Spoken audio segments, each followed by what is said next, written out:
Okay, let's do problem number 69 on page 114 in chapter 5. And here's the problem. It says, a bag is dropped from a hovering helicopter. When the bag has fallen for 2 seconds, what is the bag's velocity and how far has the bag fallen? So let's do it.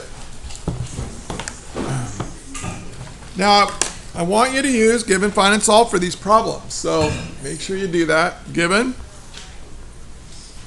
So we got a helicopter.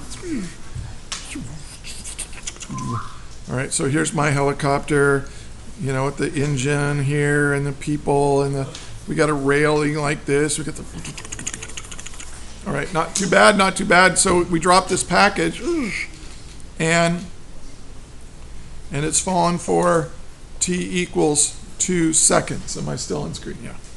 So I don't know, the ground is somewhere over here. We don't really care where the ground is. And then we want to find, now, what do we know that wasn't necessarily given in the problem? Acceleration naught. V naught is equal to 0. You drop, whenever they say you drop something, it's telling you that the initial velocity is 0. And we know that the acceleration is equal to negative 9.8 meters per second squared. That's what we're going to assume is true. And what are we trying to find? For part A, it says, what is the bag's velocity? So we want the final velocity. And then for part B, we want to know how far it fell down. So we want to know delta y. And I like using delta y. Some of you use delta x. I didn't mark it wrong for that, but use delta y. Zoom out a little bit.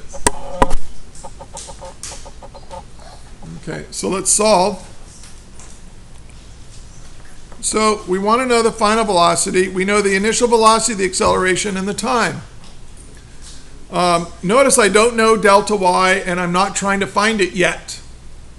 Now that's kind of a hint. One of the things you can do when you're working these book problems is look at what else they're asking for and say, okay, what doesn't have delta y in it?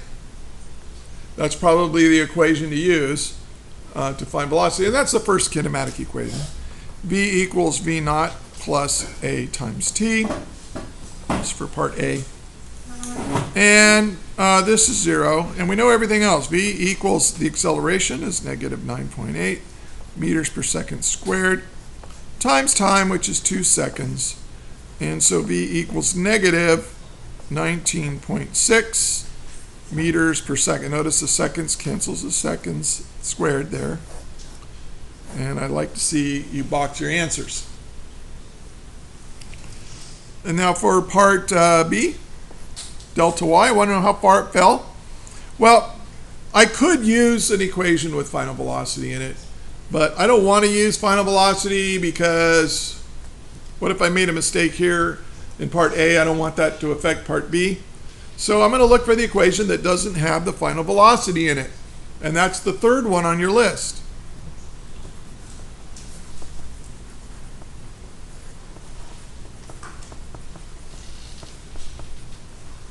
Okay, let me move this over a little bit.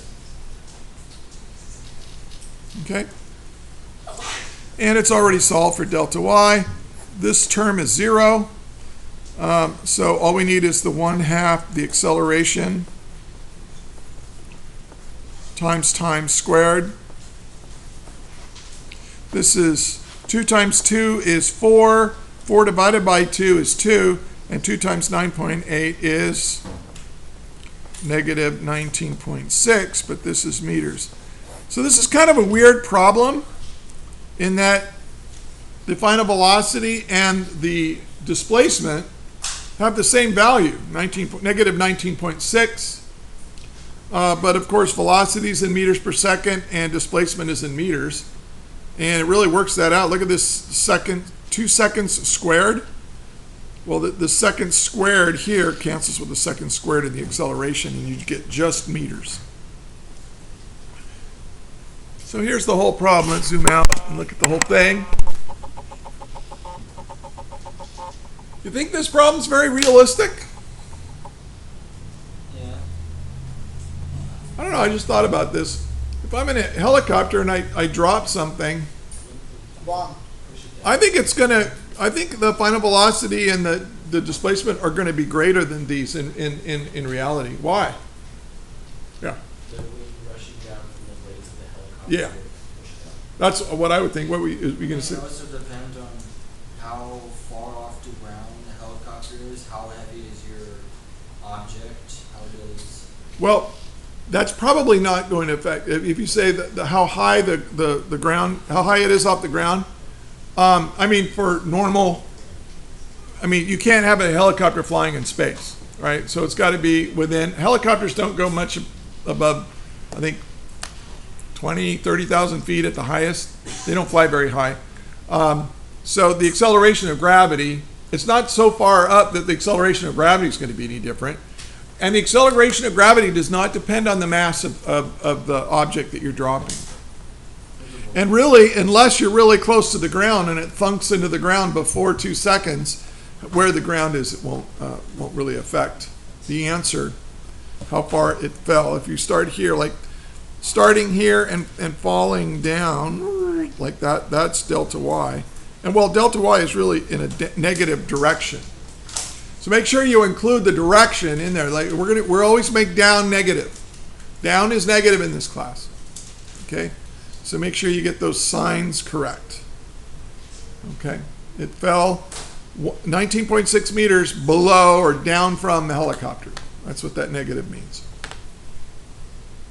Any questions? Okay. That is all.